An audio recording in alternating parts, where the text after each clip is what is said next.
Staff selection commission में निकली bumper vacancy. 10वीं पास उम्मीदवार 17 फरवरी तक कर सकेंगे अप्लाई। स्टाफ सिलेक्शन कमीशन ने मल्टीटास्किंग स्टाफ और हवलदार के पदों के लिए संशोधित नोटिफिकेशन जारी किया है, जिसके तहत अब 12,523 पदों पर भर्तियां निकाली गई हैं, जिसमें शामिल होने के लिए 10वीं पास उम्मीदवार आयोग की ऑफिशियल वेबसाइट ssc.nic.in पर जाकर 17 फरवरी तक ऑनलाइन अप्लाई कर सकेंगे। उम्मीदवारों को सिलेक्शन रिटन टेस्ट के आधार पर व फिजिकल टेस्ट के आधार पर किया जाएगा। भर्ती प्रक्रिया में शामिल होने के लिए उम्मीदवारों को किसी भी मान्यता प्राप्त बोर्ड से 10वीं पास होना चाहिए। कांस्टेबल के पदों पर बात करें तो जनरल कैटेगरी के उम्मीदवारों की आयु कम से कम 18 साल और अधिक से अधिक 27 साल होनी चाहिए। वहीं रिजर्व कैटेगरी के उम्मीदवारों को सरकारी नियमों के अनुसार आयु सीमा में छूट दी जाएगी। साथ ही भर्ती प्रक्रिया में आवेदन करने के लिए उम्मीदवारों को 100 रुपए आवेदन शुल्क देना होगा। वहीं महिला उम्मीदवारों को आवेदन शुल्क का भुगतान करने में छूट दी गई है। उम्मीदवार ऑनलाइन आवेदन करने के लिए आधिकारिक वेबसाइट ssc.nic.in पर जा सकते हैं।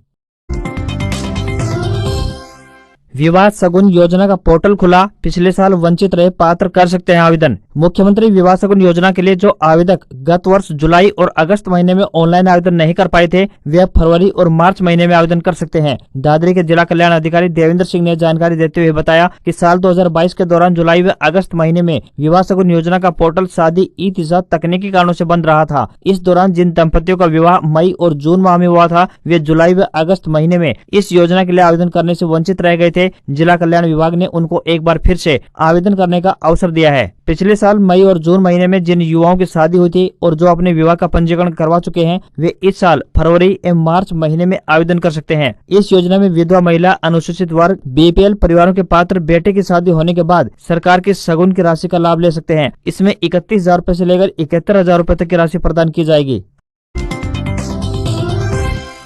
हरियाणा के मुख्यमंत्री मनोहर लाल ने संत शिरोमणि गुरु रविदास की 646वीं जयंती के उपलक्ष्य में जिला जींद के नरवाने में आयोजित राज्य स्तरीय समारोह में बतौर मुख्य अतिथि शिरकत की। उन्होंने घोषणा करते हुए कहा कि फतेहाबाद के गांव रसूलपुर में बनने वाले मेडिकल कॉलेज का नाम संत शिरोमणि गुरु रविदास के नाम पर रखा जाएगा। इसके अलावा चौधरी देवलाल यूनिवर्सिटी सिरसा में संत शिरोमणि गुरु रविदास जी के नाम पर एक चेयर स्थापित की जाएगी, ताकि उनके जीवन का अध्ययन कर उनके विचारों का प्रचार प्रसार किया जा सके। उन्होंने कहा कि संत शिरोमणि गुरु रविदास जी के नाम से पीपली के पास एक स्मारक बनाने के लिए जमीन की पहचान की गई है, जिस पर गुरु रविदास जी के नाम से एक बड़ा स्मारक बनाया जाएगा, जहां छात्रावास भी होगा और स्कूल भी होगा। मनोहर लाल ने नरवाना में संत रविदास धर्मशाला के जीर्णोद्धार के लिए 21 लाख रुपए देने की घोषणा की है। साथ ही उन्होंने कहा कि केंद्रीय बजट में गाँव में लाइब्रेरी खोलने का प्रावधान किया गया है। हरियाणा सरकार भी गाँव में पुस्तकालय बनाने पर जोर दे रही है। जिन गाँव से पुस्तकालय खोलने की मांग आएगी, उन्हें पूरा किया जाएगा। मुख्यमंत्री ने जींद विधानसभा क्षेत्र में 5 करोड़ 56 लाख रुपए की लागत से अटल पार्क, वहीं 5 करोड़ 88 लाख रुपए की लागत से जींद कॉलोनी में सड़कों की मरम्मत, वहीं 4 करोड़ 26 लाख रुपए की लागत से फेरन कला में स्थापित 33 केवी सब स्टेशन, वहीं 1 करोड़ 12 लाख रुपए की लागत से उचाना खुर्द में स्थापित कम्युनिटी सेंटर तथा 2 करोड़ 65 लाख रुपए की लागत से नरवाना में बने बाल भवन का उद्घाटन किया। इसके अलावा 6 करोड़ 25 लाख रुपए की लागत से लगभग 5 गाँव में सिंचाई के लिए पानी के पुनः उपयोग हेतु परियोजना तथा साथ ही 3 करोड़ 29 लाख रुपए की लागत से बड़सीकरी माइनर के जीर्णोद्धार प्रोजेक्ट का शिलान्यास किया। हरियाणा सरकार देगी अनुसूचित जाति के कर्मचारियों को पदोन्नति में आरक्षण। हरियाणा के मुख्यमंत्री मनोहर लाल ने संत शिरोमणि गुरु रविदास की 646वीं जयंती के उपलक्ष्य में जींद जिला के नरवाना में आयोजित राज्य स्तरीय समारोह में घोषणा करते हुए कहा कि हरियाणा सरकार अनुसूचित जाति के कर्मचारियों को पदोन्नति में आरक्षण देगी। इसके लिए सभी कैडरों में चिन्हित कर आगामी 3 महीने में कोटा तय किया जाएगा। मुख्यमंत्री मनोहर लाल ने अनुसूचित जाति के लोगों को उद्योग लगाने के लिए बड़ी सहायता की घोषणा करते हुए कहा कि लघु एवं सूक्ष्म उद्योग लगाने के लिए जमीन खरीद पर अब 20% की छूट दी जाएगी। अभी तक 10% की छूट दी जाती थी। इसके अलावा व्यापार करने के लिए भी जो ऋण दिया जाता है, उस पर भी ब्याज में अन्य वर्गों के मुकाबले 20% की ज्यादा छूट दी जाएगी। साथ ही मुख्यमंत्री ने घोषणा करते हुए कहा कि अनुसूचित जाति के युवाओं को स्वरोजगार व उद्यमिता के लिए बढ़ावा देने के लिए बैंकों के अलावा सरकार की ओर से वित्तीय सहायता प्रदान करने हेतु एक वेंचर कैपिटल फंड बनाया जाएगा। उन्होंने कहा कि अनुसूचित जाति के लगभग 32% बच्चे आज शिक्षा ग्रहण कर रहे हैं। जिस समाज के इतने अधिक बच्चे शिक्षा प्राप्त कर रहे हो, वह समाज निश्चित रूप से तरक्की की ओर अग्रसर होगा। इन बच्चों को उच्च शिक्षा ग्रहण करने और प्रतियोगी परीक्षाओं की तैयारी करने के लिए मुफ्त यानी फ्री में कोचिंग दिलाई जाएगी। उपराष्ट्रपति ने किया सूरजकुंड मेले का उद्घाटन। सीएम खट्टर बोले, विश्व की लोक कलाओं, विरासत व विविधता को देखें एक मंच पर। भारत के उपराष्ट्रपति श्री जगदीप धनखड़ ने हरियाणा के मुख्यमंत्री श्री मनोहर लाल खट्टर की उपस्थिति में फरीदाबाद जिले के सूरजकुंड में 36वें सूरजकुंड अंतर्राष्ट्रीय हस्तशिल्प मेले का उद्घाटन किया। यह मेला 19 फरवरी तक चलेगा। इस अवसर पर हस्तशिल्पियों व कलाकारों को संबोधित करते हुए उपराष्ट्रपति ने कहा कि ग्लोबल इकोनॉमी के मामले में भारत विश्व में सबसे तेज गति से आगे बढ़ने वाला देश बन गया है। इसमें कला व शिल्पियों का अहम योगदान है। धनखड़ ने कहा कि पहले हमारा देश जहां आर्थिक प्रगति के मामले में विश्व में 10वें स्थान पर था, वहीं प्रधानमंत्री श्री नरेंद्र मोदी के नेतृत्व में अब निरंतर तरक्की करते हुए 5वें स्थान पर आ गया है और जल्द ही अव्वल नंबर पर होगा। उन्होंने कहा कि देश में पहली बार प्रत्येक व्यक्ति को अपनी प्रतिभा को दिखाने का अवसर मिल रहा है। उन्होंने हरियाणा के अंतर्राष्ट्रीय सूरजकुंड हस्तशिल्प मेले की प्रशंसा करते हुए कहा कि भारत को विश्व के मानचित्र पर उज्जवल करने में इस हस्तशिल्प मेले का अहम योगदान रहा है। मुख्यमंत्री खट्टर ने कहा कि सूरजकुंड अंतर्राष्ट्रीय शिल्प मेला हमारे देश की विविधता में एकता की कड़ियों को मजबूत करने के साथ साथ वसुधैव कुटुंबकम की अवधारणा को भी आगे बढ़ाता है। साथ ही खट्टर ने कहा कि सूरजकुंड मेले में होता है एक भारत श्रेष्ठ भारत का दर्शन। आपको यहाँ पर बताते चलें कि आप बुक माई शो पोर्टल पर जाकर मेले के लिए ऑनलाइन टिकट खरीद सकते हैं। छुट्टी के दिन टिकट की कीमत 180 रुपए रहेगी, जबकि अन्य दिनों की बात करें तो यह 120 रुपए रहेगी।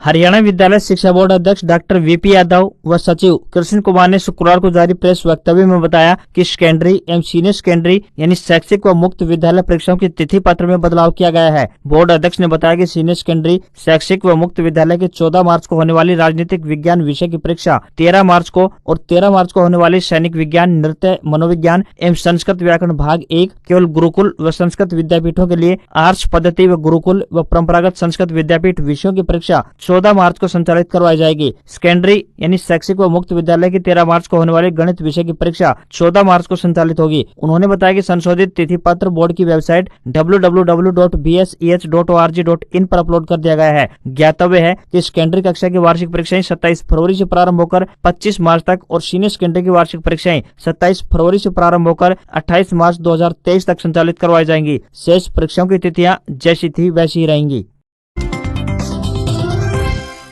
एचबीएस से अपडेट, अस्थायी मान्यता प्राप्त विद्यालय 9वीं व 12वीं एनरोलमेंट के लिए 3 फरवरी से यहां करें ऑनलाइन आवेदन। हरियाणा विद्यालय शिक्षा बोर्ड से राज्य के अस्थायी संबद्धता प्राप्त विद्यालय शैक्षणिक सत्र 2022-23 के लिए कक्षा 9वीं से 12वीं में अध्ययनरत छात्रों के एनरोलमेंट रिटर्न 3 फरवरी से बोर्ड की आधिकारिक वेबसाइट www.bses.org.in पर दिए गए लिंक school.bses.net पर ऑनलाइन आवेदन कर सकते हैं। यह जानकारी देते हुए बोर्ड अध्यक्ष डॉक्टर वीपी यादव एवं सचिव कृष्ण कुमार ने शुक्रवार को बताया कि शैक्षणिक सत्र 2022-23 के लिए कक्षा 9वीं से 12वीं के छात्रों के लिए एनरोलमेंट आवेदन ऑनलाइन भरने के लिए तिथियां निर्धारित कर दी गई हैं। सभी विद्यालय मुखिया बिना विलंब शुल्क के 3 फरवरी से लेकर 6 फरवरी 2023 तक आवेदन करना सुनिश्चित करें। इसके बाद प्रत्येक छात्र विलंब शुल्क 200 रुपए सहित 7 फरवरी से लेकर 8 फरवरी तक, तो वहीं 300 रुपए विलंब शुल्क सहित 9 फरवरी से 10 फरवरी तक आवेदन कर सकते हैं। छात्रों के विवरणों में शुद्धि की बात करें तो 9 फरवरी से 10 फरवरी तक करना सुनिश्चित करें।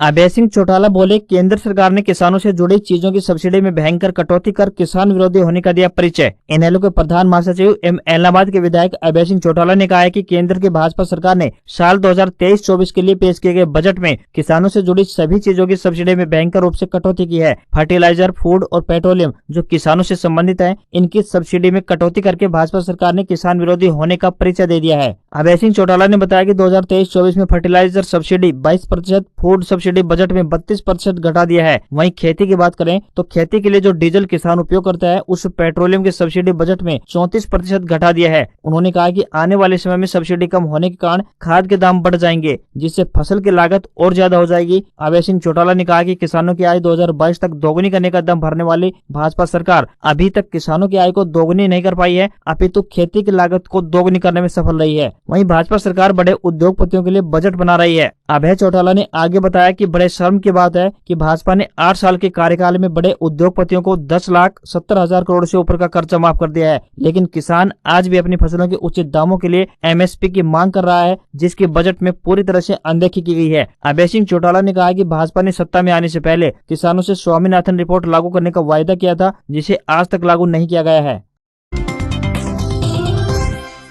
सोनीपत जॉब्स अपडेट 122 पदों पर निकली भर्ती, जानिए कब से शुरू होंगे आवेदन। भगत फूल सिंह महिला विश्वविद्यालय यानी बीपीएस एमबी खानपुर कला सोनीपत में विभिन्न पदों पर भर्ती के लिए आवेदन आमंत्रित किए गए हैं। यदि आप भी आवेदन भेजना चाहते हैं तो आपको ऑनलाइन माध्यम से आवेदन करना होगा। अप्लाई करने के लिए आप आधिकारिक वेबसाइट पर जा सकते हैं। आवेदन करने की शुरू तिथि की बात करें तो 12 फरवरी 2023 तय की गई है। आवेदन करने के लिए अंतिम तिथि 4 मार्च 2023 रहेगी। शैक्षणिक योग्यता जानने के लिए आधिकारिक अधिसूचना अवश्य देखें। कुल 122 नॉन टीचिंग पदों पर यह भर्तियां की जाएंगी। इन पदों के लिए उम्मीदवारों को ऑनलाइन आवेदन करने होंगे। आज ही करें महिला सम्मान बचत पत्र योजना में निवेश, 2 साल तक मिलेगा लाभ। वित्त मंत्री निर्मला सीतारमण ने बजट 2023 में नई घोषणा करते हुए महिलाओं के लिए महिला सम्मान बचत पत्र की घोषणा की है। साथ ही उन्होंने बताया कि महिलाएं 2 साल यानी कि साल 2025 तक इस योजना का लाभ उठा पाएंगी। इस स्कीम के तहत महिलाएं 2 लाख रुपए तक का महिला सम्मान बचत पत्र खरीद सकती है। इस स्कीम में निवेश करना महिलाओं के लिए सबसे ज्यादा अच्छा बताया जा रहा है। हालांकि अभी तक ये स्पष्ट नहीं हो पाया है कि यह बचत पत्र बैंक जारी करेंगे या फिर पोस्ट ऑफिस अथवा किसी अन्य माध्यम से जारी किए जाएंगे। 1 साल की एफडी के मामले में SBI, Canara bank, bank of Baroda 6.7% के हिसाब से ब्याज दे रहा है, तो इसी प्रकार से 2 साल की एफडी के मामले में इंडसइंड बैंक 7.5% इंटरेस्ट दे रहा है, जो कि सभी बैंकों की तुलना में ज्यादा है। इसके अलावा आईसीआईसीआई बैंक और एचडीएफसी बैंक भी 7% के हिसाब से ब्याज ऑफर कर रहे हैं। वहीं 3 साल और 5 साल की एफडी की बात करें तो इंडसइंड बैंक की तरफ से 7.25% की दर से ब्याज दिया जा रहा है। राष्ट्रीय बचत पत्र पोस्ट ऑफिस से खरीदा जा सकता है, जिसे लोग टैक्स सेविंग इन्वेस्टमेंट के तौर पर देखते हैं। पोस्ट ऑफिस के जरिए सरकार किसान विकास पत्र योजना चलाती है। इसकी अवधि 124 महीने यानी कि 10 साल 4 महीने की है। आम लोगों को गेहूं के आटे की बढ़ती कीमतों से राहत, अब इतने रुपए में बिकेगा आटा। आम लोगों को गेहूं के आटे की बढ़ती कीमतों से राहत दिलाने के लिए केंद्रीय भंडार ने गुरुवार से 29 रुपए 50 पैसे प्रति किलो आटा बेचना शुरू कर दिया है, जबकि सहकारी समितियां यानी नेफेड और एनडब्ल्यूसीएफ 6 फरवरी से एक ही कीमत पर आटा बेचेंगी। खाद्य मंत्रालय की तरफ से यह जानकारी दी गई है। एक बयान में कहा गया है कि इन संस्थाओं ने 29 रुपए 50 पैसे प्रति किलो के अधिकतम खुदरा मूल्य के साथ गेहूं के आटे को भारत आटा या फिर कोई अन्य उपयुक्त नाम के रूप में ब्रांड करने पर सहमति व्यक्त की है। मंत्रालय ने कहा है कि केंद्रीय भंडार ने गुरुवार से ही 29.5 रुपए प्रति किलो के हिसाब से आटा बेचना शुरू कर दिया है। घरेलू उत्पाद में गिरावट के कारण पिछले कुछ महीनों में देश में गेहूं और गेहूं के आटे की कीमतें बढ़ी हैं। ओल्ड पेंशन स्कीम यानी ओपीएस पर 2 राज्यों के सीएम आमने सामने। अशोक गहलोत बोले, खट्टर को किसी ने गलत बताया। हरियाणा सीएम ने कहा था राजस्थान इसे लागू नहीं कर रहा। राजस्थान के सीएम अशोक गहलोत ने ओल्ड पेंशन स्कीम यानी ओपीएस को लेकर हरियाणा के सीएम मनोहर लाल खट्टर को ओपन लेटर लेकर पलटवार किया है। सीएम गहलोत ने लिखा है, हरियाणा सीएम का बयान तथ्यात्मक नहीं है। उन्होंने ओपीएस को हरियाणा में भी लागू करने की सलाह दी, साथ ही केंद्र को सिफारिश भेजने को कहा। बुधवार को कैबिनेट मीटिंग के बाद हरियाणा के मुख्यमंत्री मनोहर लाल खट्टर की तरफ से ओल्ड पेंशन स्कीम पर कहा गया था कि राजस्थान सरकार इसे राज्य में लागू नहीं कर रही है। राजस्थान के सीएम ने चिट्ठी में लिखा है कि प्रिय मनोहर लाल खट्टर जी, मीडिया के माध्यम से पता चला है कि आपने सरकारी कर्मचारियों के लिए ओल्ड पेंशन स्कीम यानी ओपीएस पर बयान देते हुए कहा कि राजस्थान ने ओल्ड पेंशन स्कीम की घोषणा को वापस ले लिया है। मैं आपको बताना चाहता हूं कि आपको किसी ने गलत जानकारी दी है। राजस्थान के मुख्यमंत्री ने लिखा कि राज्य में 1 अप्रैल 2022 से ओल्ड पेंशन स्कीम लागू कर दी गई है। उन्होंने लिखा है कि आगे भी सभी कर्मचारियों को ओल्ड पेंशन स्कीम का लाभ दिया जाएगा। हिसार दूरदर्शन का मामला संसद में उठेगा। हिसार में दीपेंद्र हुड्डा का सरकार पर वार, व्हाट्सएप मैसेज पढ़ने पर सीएम पर ली चुटकी। हरियाणा के हिसार में दूरदर्शन बंद करने पर धरना दे रहे कच्चे कर्मचारियों को शुक्रवार को राज्यसभा सांसद दीपेंद्र हुड्डा ने उनके बीच पहुंचकर समर्थन दिया। दीपेंद्र ने कहा कि हरियाणा की संस्कृति को बढ़ावा देने में हिसार दूरदर्शन का सबसे बड़ा अहम योगदान रहा है, लेकिन सरकार ने हिसार दूरदर्शन को बंद कर दिया है। हरियाणा देश का पहला राज्य है जिसका अब अपना दूरदर्शन केंद्र नहीं है। अब अगले सप्ताह हिसार दूरदर्शन का मुद्दा संसद में उठाया जाएगा। दीपेंद्र हुड्डा ने कहा कि वर्तमान समय में अर्धसैनिक बल की नौकरी पुरानी पेंशन स्कीम में नहीं आती है। बीते दिन संसद में सवाल उठाया गया था कि पैरामिलिट्री बल के जवानों को भी पुरानी पेंशन स्कीम का लाभ मिलना चाहिए। वहीं हरियाणा के कर्मचारियों को कांग्रेस पार्टी पहले ही वादा कर चुकी है कि अगर 2024 में कांग्रेस सरकार आती है तो ओल्ड पेंशन स्कीम लागू की जाएगी। उन्होंने कहा कि मुख्यमंत्री के व्हाट्सएप के मैसेज पढ़कर बयान दिया जाने पर चुटकी लेकर दीपेंद्र ने कहा कि व्हाट्सएप के मैसेज पर ज्यादा ध्यान न देने के बजाय धरातल पर उतरकर विचार विमर्श करें। राजस्थान, पंजाब में यह योजना लागू की गई है। हरियाणा में भी पुरानी पेंशन योजना लागू की जा सकती है। झज्जर में आधा दर्जन गांव के लोगों का प्रदर्शन, बुढ़ापा पेंशन और बीपीएल कार्ड काटे जाने पर रोष, खराब सरसों पर मांगा मुआवजा। हरियाणा के झज्जर में परिवार पहचान पत्र यानी ट्रिपल पी को ढाल बनाकर सरकार द्वारा काटी जा रही बुढ़ापा पेंशन और बीपीएल कार्ड से वंचित बेरी के आधा दर्जन गाँव के ग्रामीणों ने शुक्रवार को झज्जर में लघु सचिवालय में प्रदर्शन किया। लोगों ने सरकार के खिलाफ जमकर नारेबाजी की। बेरी क्षेत्र के गाँव ठीठ, मलिकपुर, चिमनी, ढराना, शिवाना सहित आधा दर्जन गाँव के ग्रामीण, जिनमें काफी संख्या में महिलाएं भी शामिल थी, ने लघु सचिवालय पहुंचकर सरकार के फैसले पर आक्रोश जताया। इन सभी का कहना था कि सरकार ने परिवार पहचान पत्र को ढाल बनाकर अनेक लोगों की न सिर्फ बुढ़ापा पेंशन काट दी है, बल्कि उनका बीपीएल राशन कार्ड भी खत्म कर दिया है, जो कि न्याय संगत नहीं है, जबकि उनका सहारा ही बुढ़ापा पेंशन और बीपीएल कार्ड था। आक्रोशित ग्रामीणों का कहना था कि यदि परिवार पहचान पत्र ही इनकम का आधार है, तो फिर सरकार को चाहिए कि मंत्री और विधायकों के भी परिवार पहचान पत्र से इनके भत्ते और इनकी पेंशन काटनी चाहिए। गरीब आदमी को खत्म करने का सरकार फैसला क्यों ले रही है? डीसी ने सभी मामले में राहत दिए जाने की बात कही है। ग्रामीणों ने मांग करते हुए कहा कि उनकी बुढ़ापा पेंशन और बीपीएल कार्ड बनाने के साथ साथ पाले से खराब हुई सरसों की फसल के विशेष गिरदावरी कराकर उसका मुआवजा भी दिया जाए। उन्होंने चेताया कि यदि सरकार ने उनकी नहीं सुनी तो वह एक बड़ा आंदोलन खड़ा करने को मजबूर होंगे। लगातार 5वें दिन बाजार में तेजी, सेंसेक्स 909 अंक बढ़कर 60,841 पर बंद, निफ्टी 243 अंक चढ़ा, सरकारी बैंकों के शेयर सबसे ज्यादा चढ़े। भारतीय शेयर बाजार में हफ्ते के 5वें और आखिरी कारोबारी दिन तेजी देखने को मिली है। सेंसेक्स की बात करें तो 909 अंकों की तेजी के साथ 60,841 के स्तर पर बंद हुआ। वहीं निफ्टी की बात करें तो ये 243 अंकों की तेजी के साथ 17,854 के स्तर पर पहुंच गया। बाजार में लगातार 5वें दिन तेजी सामने आई है। सेंसेक्स के 30 शेयरों में से 20 में तेजी रही, तो वहीं 10 शेयरों में गिरावट देखने को मिली है। मार्केट में इस तेजी के बीच अडानी ग्रुप की कंपनियों के शेयरों में लगातार गिरावट जारी है। हिंडनबर्ग की रिपोर्ट सामने आने के बाद से अडानी ग्रुप के शेयरों में लगातार गिरावट देखने को मिल रही है। वहीं सराफा बाजार की बात करें तो सोने और चांदी में गिरावट देखने को मिली है। 24 कैरेट सोना 57,788 रुपए प्रति 10 ग्राम पर पहुंच गया है। चांदी की बात करें तो ये 69,539 रुपए प्रति किलोग्राम पर पहुंच गई। डॉलर रुपया के मुकाबले 34 पैसे कमजोर हुआ है। $1 का रेट 81 रुपए 86 पैसे के स्तर पर बंद हुआ। आज खबरों में बस इतना ही।